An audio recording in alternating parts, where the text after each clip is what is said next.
ensayista, poeta, graduado en filosofía en la UBA, profesor honorario de la Universidad Autónoma de Madrid y miembro del Comité Académico y Científico de la Universidad Ben Gurion de Israel. En 2010, la Academia Argentina de Periodismo le otorgó su pluma de honor por la tarea que desarrolla en la prensa escrita. Le damos la bienvenida, es un placer presentar a Santiago Kovaldov en este escenario político y económico en la ciudad de Posadas.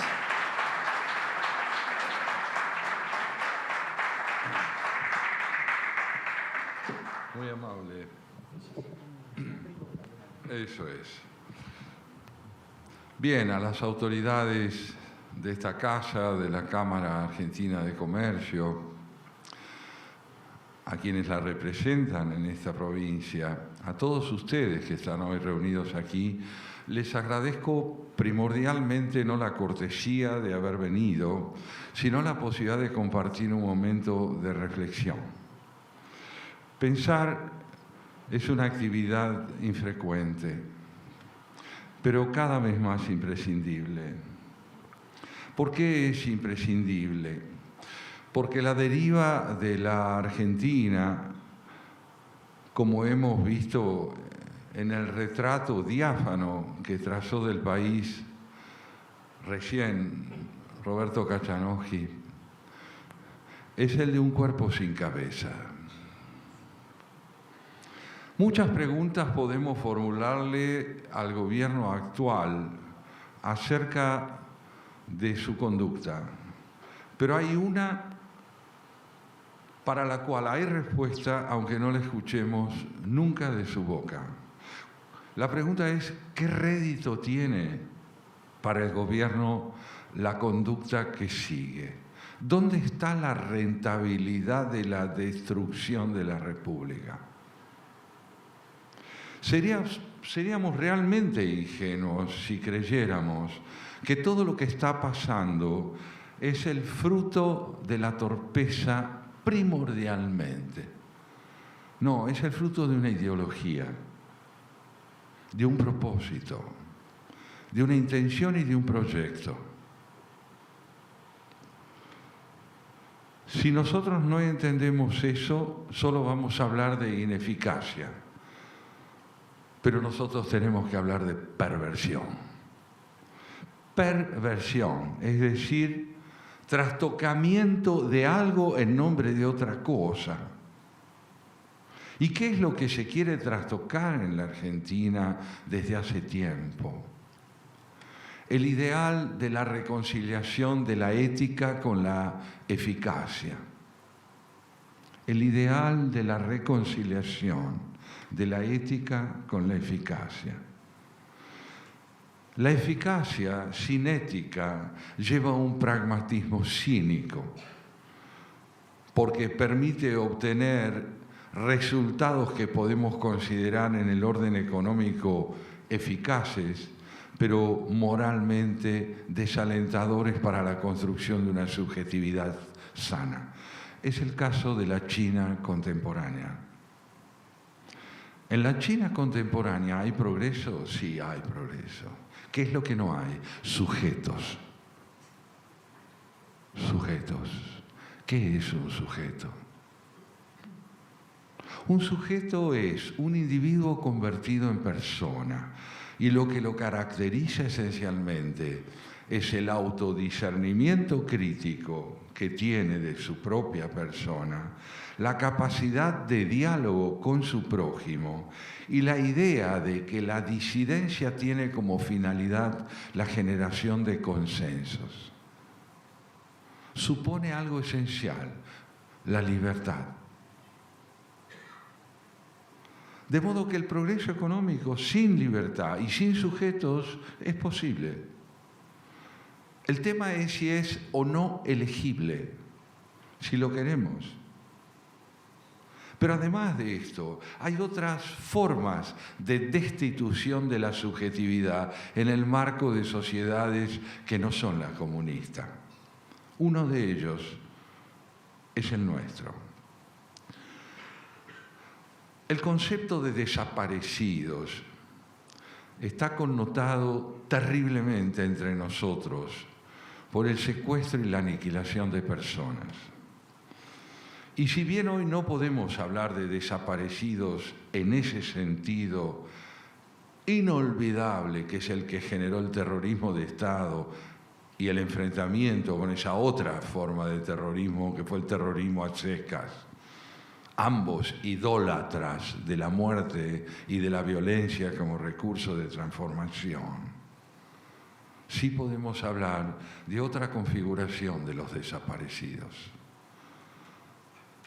Es el de miles y millones de personas que están condenadas a la intrascendencia de su vida, es decir, que han desaparecido como personas porque están condenadas a no tener un proyecto de desarrollo y de crecimiento personal en el marco de una sociedad con instituciones que defienden la alianza de la eficacia unida a la ética.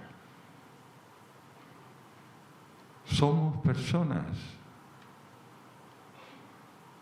Podemos serlo, podemos volver a serlo, debemos volver a serlo. Las tres preguntas son válidas. Hay una anemia cívica en la Argentina pavorosa. Anemia cívica, es decir, dificultades para inscribir el derecho y el deber de existir en el marco de la ley. La Argentina, lo dijo Carlos Nino, está fuera de la ley. Somos un país fuera de la ley. Ahora, ¿dónde se está cuando se está fuera de la ley? Se está en el estancamiento y en la decadencia. Fuera de la ley no hay comunidad. Puede haber conglomerado, pero no comunidad. La ley es el federalismo. Es decir, la posibilidad de la integración de las partes en un conjunto equitativo de derechos y deberes. Estamos fuera del federalismo. Estamos fuera del trabajo, lo mostró Kachanowski. ¿Qué es el trabajo? Por cierto, es la capacidad productiva, pero es mucho más que eso. El trabajo es el recurso de constitución de la dignidad de la persona. Sin trabajo no hay dignidad. Y sin dignidad hay espectros muy parecidos a personas. Son los prebendarios, los que están condenados a durar. A durar. Durar no es existir. La piedra dura. La existencia es proyecto de desenvolvimiento, desarrollo y solidaridad en la convivencia. Es calidad creciente de vida, es educación. Hace mucho tiempo ser analfabeto quería decir no saber leer ni escribir. Hoy hay nuevas formas de analfabetismo. Por ejemplo, las que se derivan de la presunción de que la ideología debe preponderar sobre los consensos ganados en libertad crítica. La Argentina está enferma de ideología desde el poder. Es la ideología la que produce los cuadros que retrató Roberto. ¿Qué es? Entendámoslo. ¿Qué es la ideología? ¿Un repertorio de ideas? De ninguna manera. Donde hay ideas no hay ideología, porque la ideología es un repertorio de certezas inamovibles que han establecido un diagnóstico terminal sobre la realidad y que no admiten discusión. Cuando no puede haber discusión, sobra alguien, el que no tiene poder. Porque el poder está concentrado por el promotor de la ideología.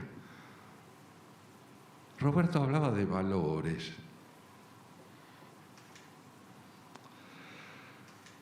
Sí, sabemos más o menos bien qué son los valores.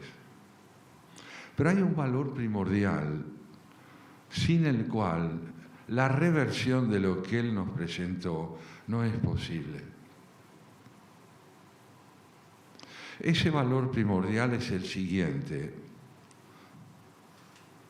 que entendamos claramente que en nuestra especie, en la especie humana, es conveniente nacer 2 veces y morir una sola.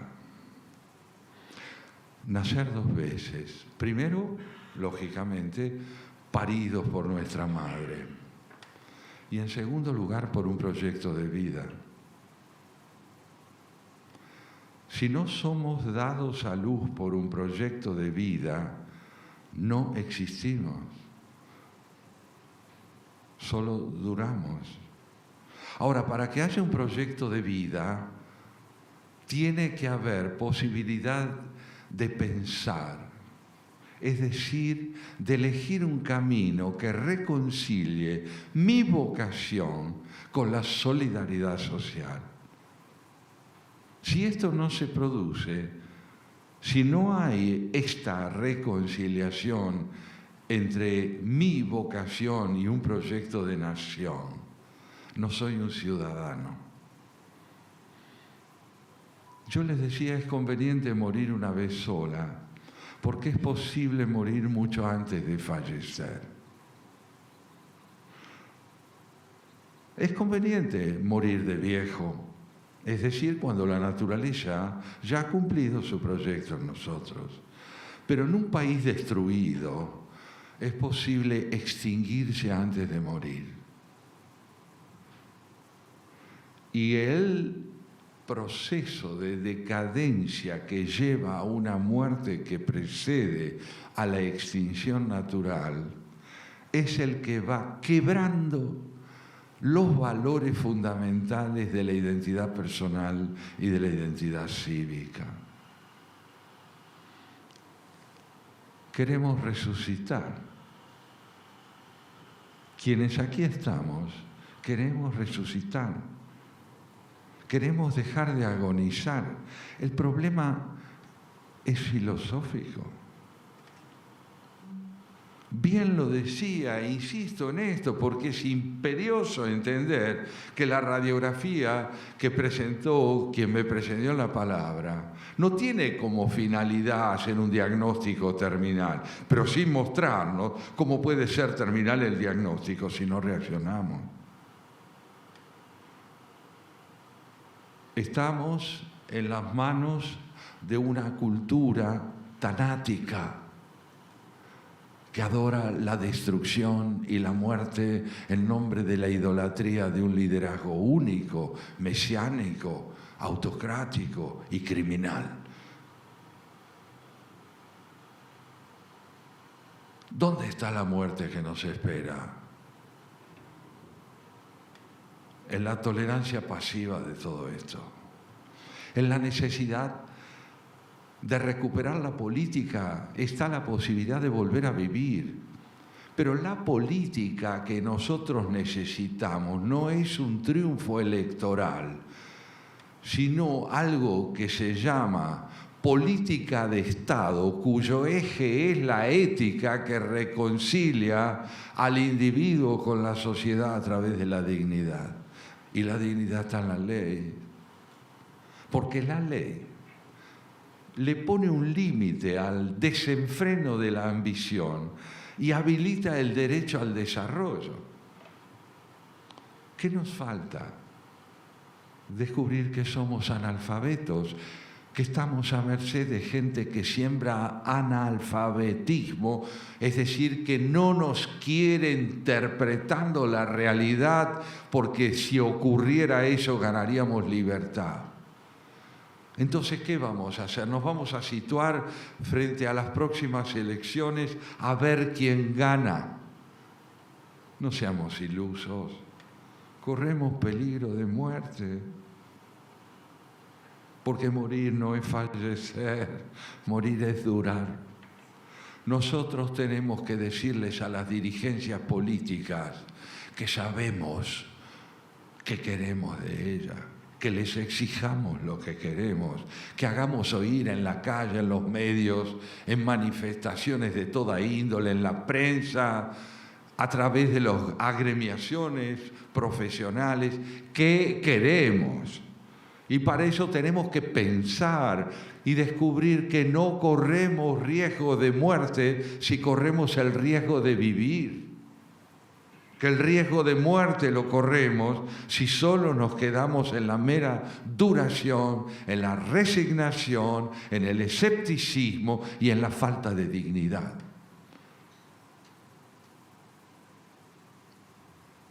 Padres de la patria tuvimos nosotros.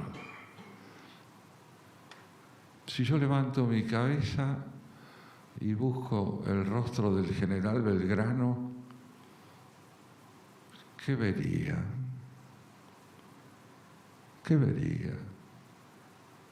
A un hombre que está esperando desde 1820,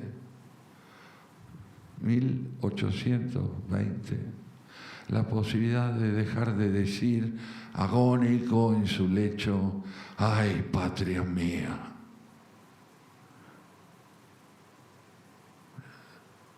Yo tengo una deuda con ese hombre.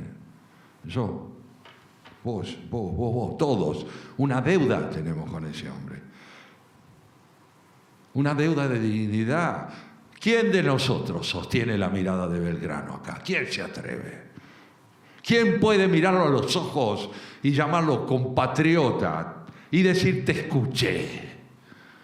Escuché tu vida, escuché tu sacrificio, escuché tu miedo a la vida sin dignidad más que a la muerte. Yo no puedo mirarlo a los ojos, pero él está ahí. Soy tu padre, me dice. ¿Y yo qué voy a decir? Aquí no se puede. Esto es muy difícil, esto no lo cambia nadie. ¿Qué clase de imbéciles somos? Ese hombre y otros, tantos otros, y mujeres y tantas otras, tuvieron el coraje de fundar, y el nuestro es el de preservar y desarrollar. Y el que no tenga ese coraje está ausente de sí. Porque la nuestra no es una especie que esté en manos de la biología primordialmente. Un canguro no pone empeño en madurar. La biología se ocupa de todo. No hay bisontes, hembras que alcanzan las posibilidades de desarrollo por el empeño que ponen en ser maduras. En nuestra especie, si no ponemos empeño en poner la biología al servicio de la ética, estamos muertos. Somos hombres y mujeres si nos empeñamos en ser hombres y mujeres. Ni la anatomía ni la biología tienen la última palabra. Vivimos una época que idolatra la senectud, quiere vivir muchos años. Cuando uno se acerca a los 100 le dicen que bien. ¿Dónde está la bondad de vivir 100 años? ¿Por qué durar es más importante que ser? ¿Qué importa si uno vive 50, 60 y no 120?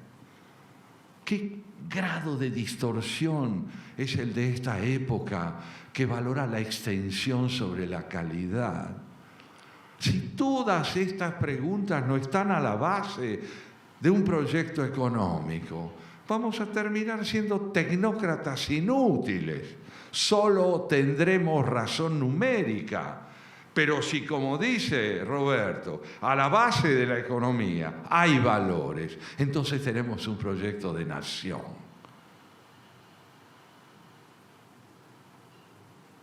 Para esto hace falta educarse. Y la primera forma de educación que nos corresponde a nosotros, contemporáneos de este momento, es hacer un duelo. Un duelo. Estamos de duelo. El duelo no tiene por qué ser eterno, pero en un duelo nadie tiene derecho a venir a decir todo va a andar bien. No sé si va a andar bien. ¿Por qué va a andar bien?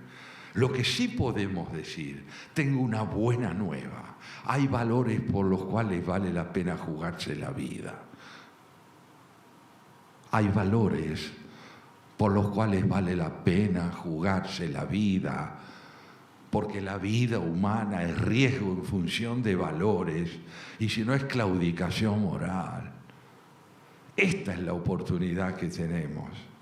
Haber tocado el fondo de la indignidad, estar en manos de una ideología que aspira a generar un estatismo que sea la expresión de una autocracia brutal que no necesita ciudadanía sino sumisión, que no necesita libertad sino obediencia, que no necesita ideas sino ideología.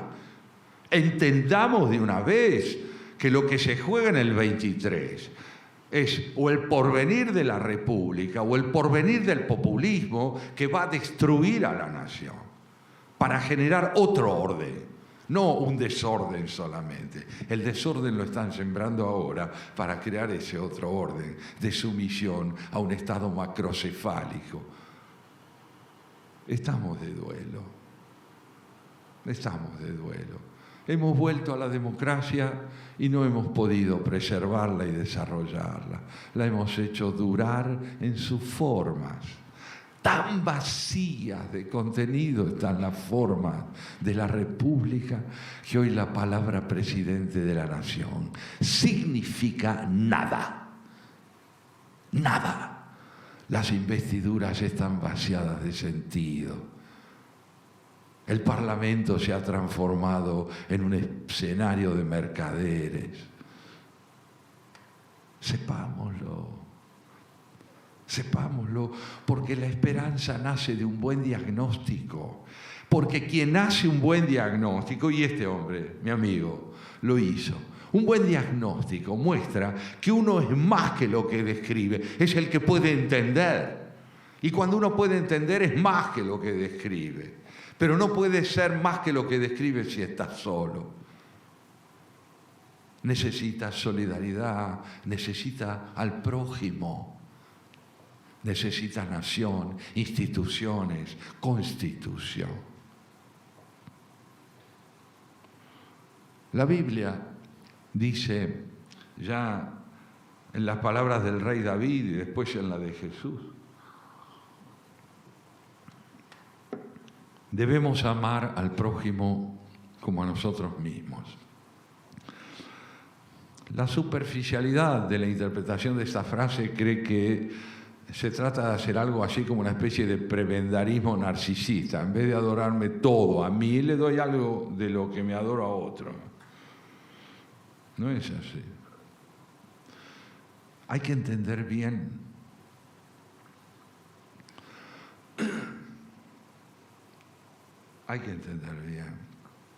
qué es amarse a uno mismo. Ustedes saben que en español, cuando uno le quiere expresar amor a otro, le dice te quiero. Te quiero quiere decir no te tengo. Te quiero acercarme, quiero aproximarme, no le está diciendo que tengo. Querer amar a alguien es no poseerlo como objeto de dominio. Cuando nuestro idioma dice te quiero, está diciendo anhelo acercarme más y más a vos. Eso es el amor a uno mismo, el deseo de aproximación creciente a mí para discernirme, para conocerme, para comprenderme, para proyectarme, para construirme. Amar al otro como a uno mismo es quererlo así, libre, desplegando la potencia y la pasión de la búsqueda de su identidad.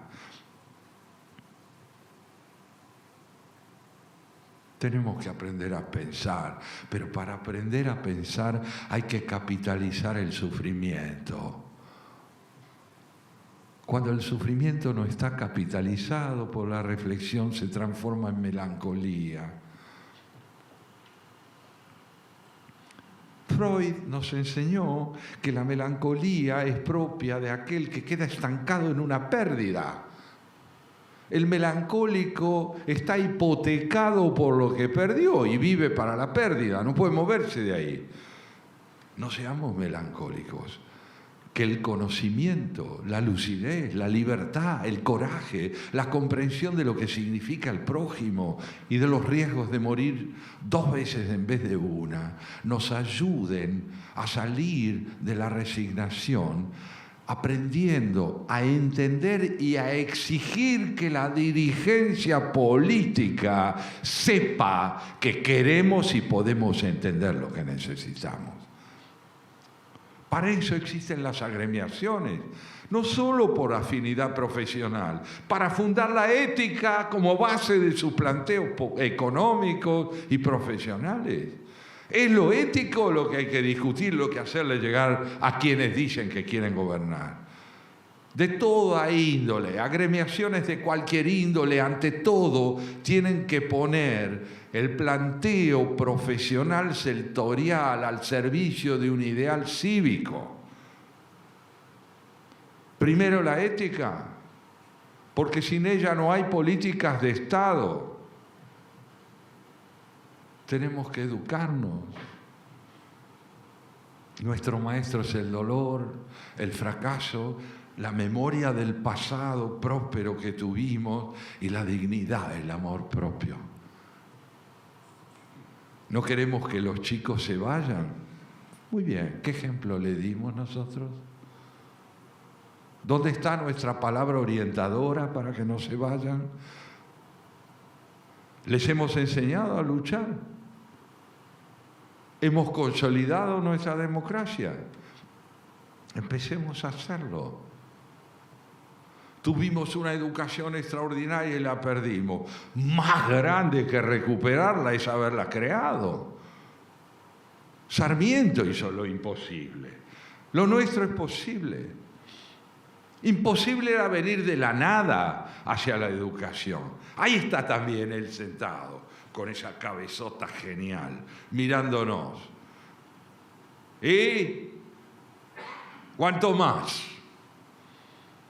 Acabo de morir en 1888 y estoy esperando ver. Tuve que morirme en el exilio. Yo también, levanta la mano San Martín, yo también tuve que morir en el exilio. Y yo en la ignorancia de mis compatriotas, grita Belgrano. Yo también, dice Artigas, morí en el exilio. ¿Qué vamos a hacer con la grandeza de nuestro pasado? ¿Recordarla como melancólico? No. ¿Morir 2 veces? No. Vamos a vivir. Y vamos a vivir porque lo imposible lo realizaron nuestros padres de la patria. A nosotros nos toca realizar lo posible, comprendiendo con el alma qué es el prójimo y quién puedo ser como persona. Hoy recordábamos con el presidente de la Cámara Local lo que es la ausencia del federalismo. Aquí, en una provincia que se llama, lo digo por las dudas, Misiones. Es bueno estar aquí para recordar nuestras misiones. Nosotros, los que venimos de ese Buenos Aires tentacular. Les voy a contar un episodio de nuestra historia para que se vea bien que la esperanza no es optimismo. El optimismo es una imbecilidad que consiste en creer que las cosas van a andar bien. ¿Por qué van a andar bien? No hay ningún motivo para que anden bien. El optimista es igual al pesimista. Los dos creen que está todo decidido ya de antemano. ¿Van a andar bien o van a andar mal? Lo grande es la esperanza. La esperanza nace de advertir que hay un capital de matices y de energías espirituales, como las que mencionaba Willy Dietrich, cuando dice, démonos energía. Ese abrazo que él pidió no es demagógico. Hay que aprender a abrazarse entre nosotros. y recuperar la convicción de que dos viene antes que uno. Primero nosotros, después yo. Primero nosotros, después yo. Y la cabeza de Belgrano, ¿qué tenía dentro? La cabeza de Belgrano tenía una idea de nación que estaba vertebrada sobre el axioma siguiente: solo la interdependencia genera la fuerza. Solo mediante la interdependencia habrá nación. Solo si generamos federalismo y al mismo tiempo interdependencia entre Salta y Tucumán, es decir, entre Mendoza, San Juan y San Luis, Buenos Aires y todas las provincias del centro, solo si hay unión, hay patria. La idea de nación aún no estaba en la cabeza de los gauchos. Estaba en la cabeza de unos pocos hombres. Belgrano, San Martín, a medias Pueyrredón. ¿Está en nuestra cabeza la idea de nación? No aún. No aún. Prepondera la segmentación. Las corporaciones pueden más que el ideal de conjunto. Seguimos creyendo que hay salida individual. No aún. ¿Qué ha fracasado? Ha fracasado la democracia, porque no ha sido practicada, y no, como dice el populismo, porque es un sistema inútil. Ha fracasado la república porque fue violada, tergiversada y envilecida. Y es nuestra responsabilidad valernos del ideal que ella entraña para reconstruir la dignidad de nuestra vida. Hoy el presente está gobernado por el pasado de la desmemoria.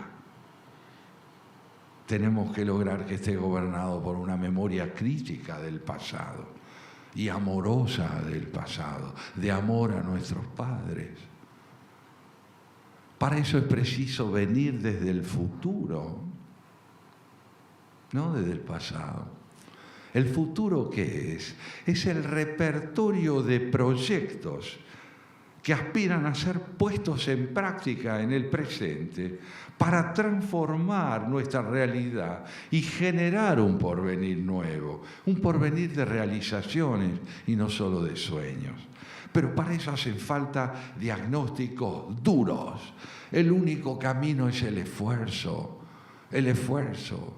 que le devuelve al trabajo valor ontológico, es decir, relativo a nuestro ser.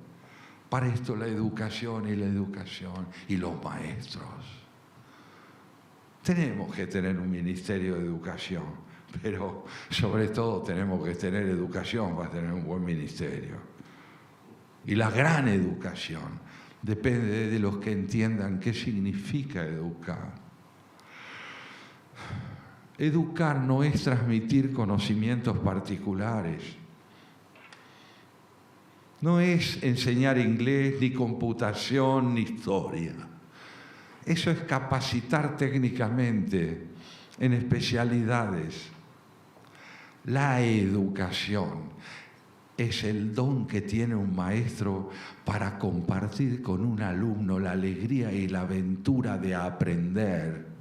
Y le permite al alumno sentirse coprotagonista en la producción de interpretaciones sobre la realidad. Eso es un maestro, no un técnico. No podemos vivir sin técnico, claro que no. Pero si un técnico no es un ciudadano, solo es funcional al enriquecimiento personal. No es alguien que integra un proyecto de nación. Por lo tanto, la educación que tenemos que reconstruir es aquella que permita entender que un muchacho, una chica, en el colegio secundario, en la universidad, en el primario, tienen sus ojos puestos en nosotros, ojos que están cargados con una pregunta primordial y primera: ¿quién soy para usted? ¿Quién soy para usted? ¿Qué le significo yo a usted? La palabra alumno es cruel, viene del latín y significa a lumine, sin luz propia. A lumine, sin luz propia. Y maestro también es una palabra que tiene un origen muy poco fecundo. Magis alter, el que está más alto que otro, porque está en una tarima y los alumines están abajo. Esto hay que cambiarlo. Un maestro es alguien que tiene más jerarquía que sus alumnos, porque es el que habilita el encuentro con ellos y es el que enseña a sostenerlo. Nuestra dirigencia política tiene que educarse y para educarse tiene que ser alumna, toda ella, del gran maestro argentino, que es la Constitución Nacional. Muchas gracias.